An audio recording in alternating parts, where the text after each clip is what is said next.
No other position in professional sports is compared more to each other than quarterbacks are compared in the NFL. In the NBA, we don't compare players by position. We compare them by their star power. Often, when we are comparing NBA players, we aren't comparing stats or analytics. We're comparing them by championships. The NFL is the most analytical league in the country. Any stat you want in the NFL, you can find it. How fast was Tyreek Hill running on a 50-yard touchdown run? I mean, they break down any and everything. Towards the beginning of a franchise quarterback's career in the NFL, we compare their progress to other quarterbacks in their draft class. The jury is still out on the draft class of 2018. 5 quarterbacks were drafted in the first round. Yeah, Josh Allen, who's in Buffalo, Baker Mayfield in Cleveland, Sam Darnold with the Jets, Lamar Jackson with the Ravens, and we can't forget Josh Rosen, wherever the fuck he's playing now, probably still in Miami.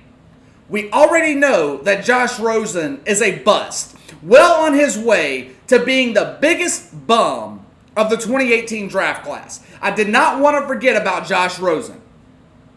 It is clear that Lamar Jackson is head and shoulders above the rest of the guys that were drafted in 2018. He's already won an MVP award, been to the playoffs 2 years in a row. Josh Allen is the only other quarterback in that draft class to make it to the playoffs. Lamar Jackson, he's already led the Ravens to an AFC North Division title. It is not even close right now. Lamar Jackson, today, is the best quarterback in the 2018 class. Now, was last year his MVP season? Was it a flash in the pan? Was 2019 an anomaly? Or is this what we can expect to see from Lamar Jackson for the rest of his career? It's a fair question. We have seen these one-hit wonder type quarterbacks before. Case Keenum, he had a phenomenal season back in 2017 in Minnesota. He hasn't reached that level since. Cam Newton, he won the MVP award back in 2015. Hasn't been the same quarterback since.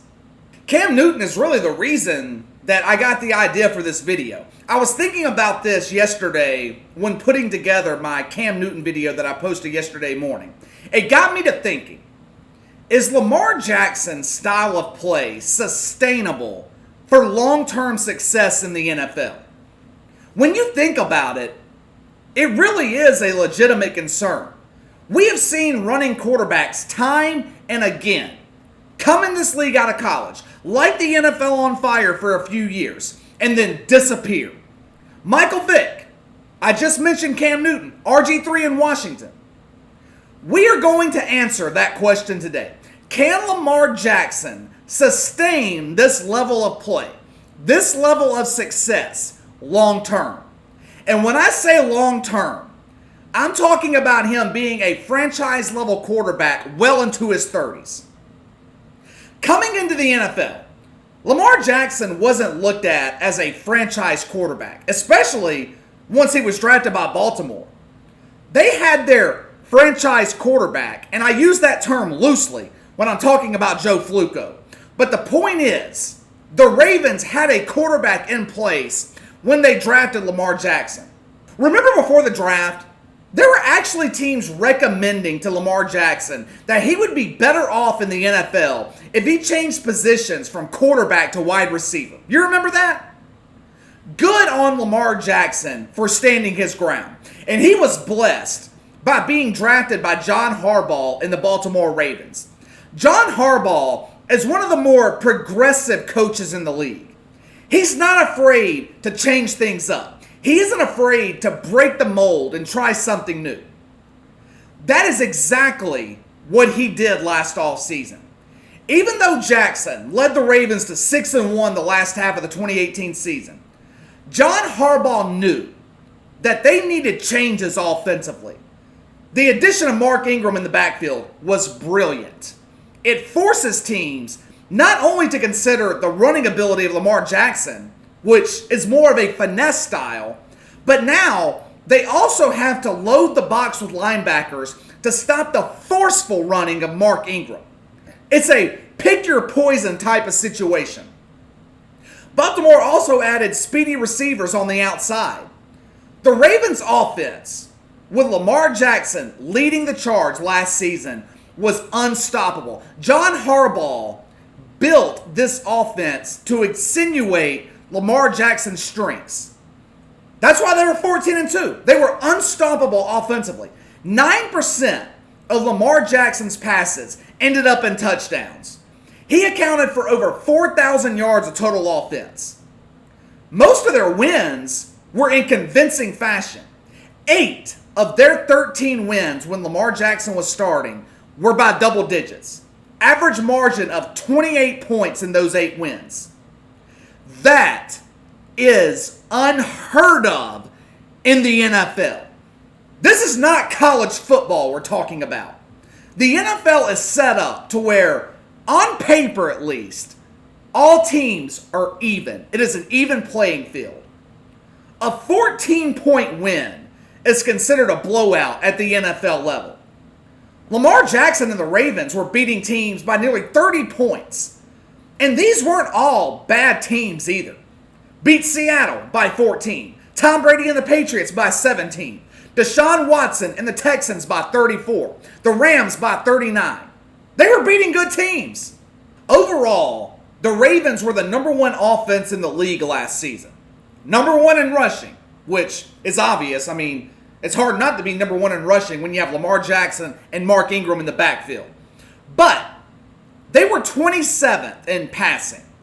Last in the league in passing attempts. Lamar Jackson, he finished the year 3rd in passer rating, 4th in yards per attempt. But that is a bit misleading because he just didn't pass the ball much. He only had 401 attempts in 15 games. To put that number in perspective, Drew Brees had 378 attempts in 11 games. Patrick Mahomes, 484 attempts in 14 games. Many people consider Patrick Mahomes to be a running quarterback, which just is not the case. People like to compare Lamar Jackson and Patrick Mahomes. And I'll admit, they're a bit similar, but they are completely different in one area. Patrick Mahomes extends plays with his legs. Lamar Jackson makes plays with his legs. There's a difference. Lamar Jackson is more apt to abandon the passing game to run. Now, he doesn't do it at the level that Michael Vick did it, but it still happens often, too often. Lamar Jackson had more rushing yards last season than most of the league. He ranked 6th in rushing, a quarterback ranking 6th in rushing yards. He was the only quarterback in the top 35, where Kyler Murray was at number 35 with 93 attempts and 544 yards. We all consider Kyler Murray a running quarterback. Lamar Jackson had nearly double the rushing attempts that Kyler Murray had. That is what concerns me about Lamar Jackson's long-term possibilities as a franchise quarterback at the NFL level. In the history of the NFL, we have never seen a quarterback run at the rate that Lamar Jackson is running and make it long-term in this league. Now, could he be the first to do it? Maybe. But I just don't think it's physically possible. There's just no way that his body can take that type of abuse year in and year out. There is a reason running backs in the NFL last 3, 4, 5 years on average.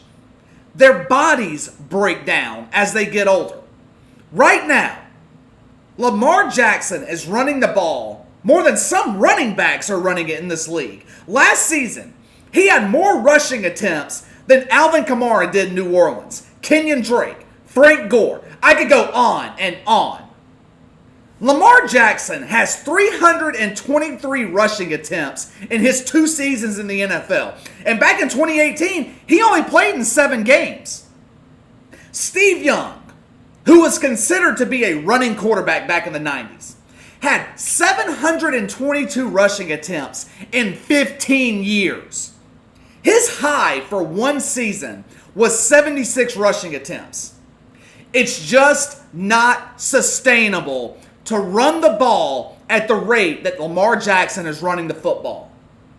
Now, people will point to the fact that he doesn't take as many hits as a guy like Cam Newton has, that he runs out of bounds, he gives himself up before being hit sometimes, which that is true in most cases. But is that really sustainable?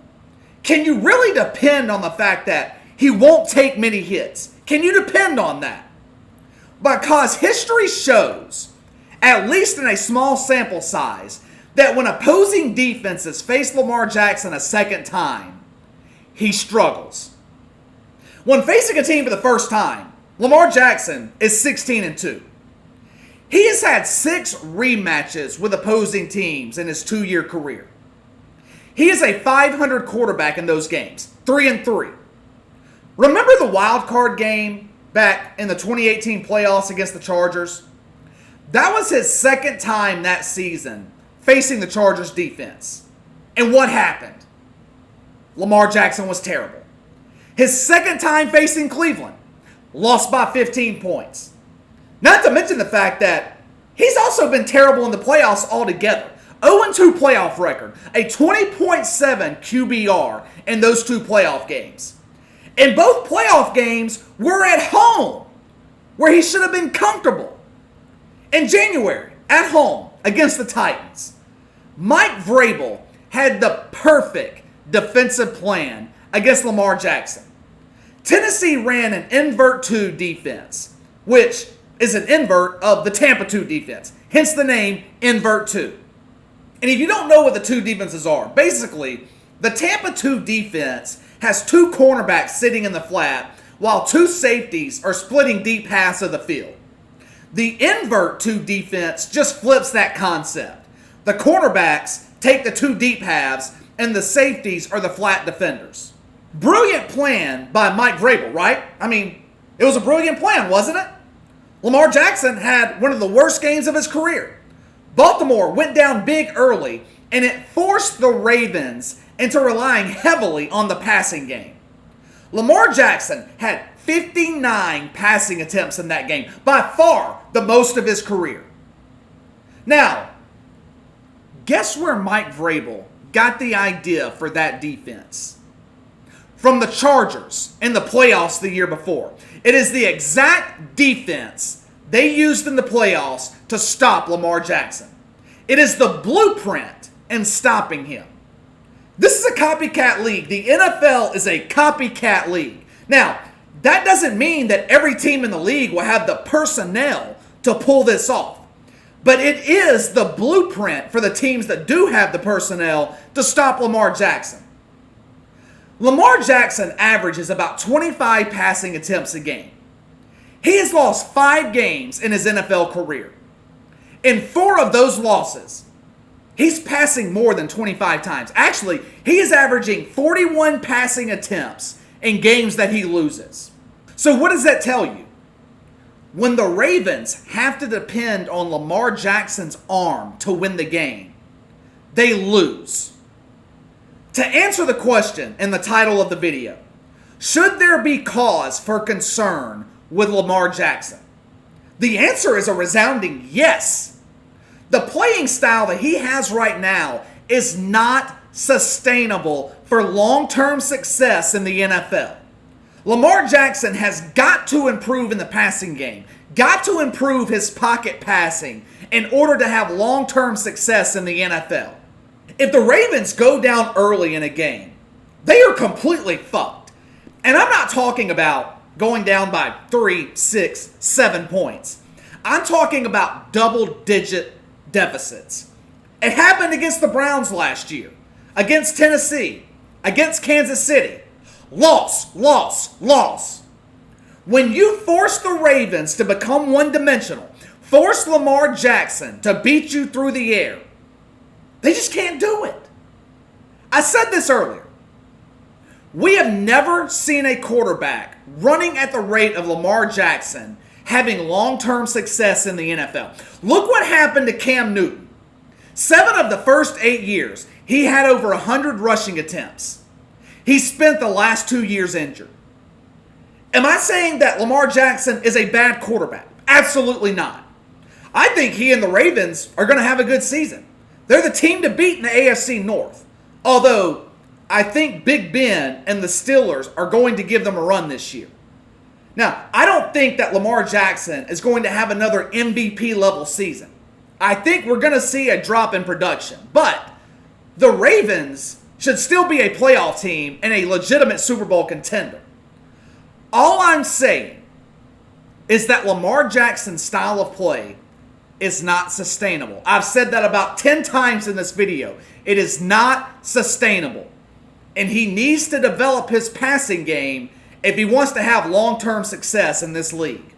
Alright, that's all for today. If you like this video, make sure to hit that like and subscribe button. You can click the notification bell to receive all notifications from the channel. Thank you guys that have already done so and that continue to do so. I appreciate the support. Leave me a comment in the section below. Do you think there is cause for concern when it comes to the long-term career prospects of Lamar Jackson?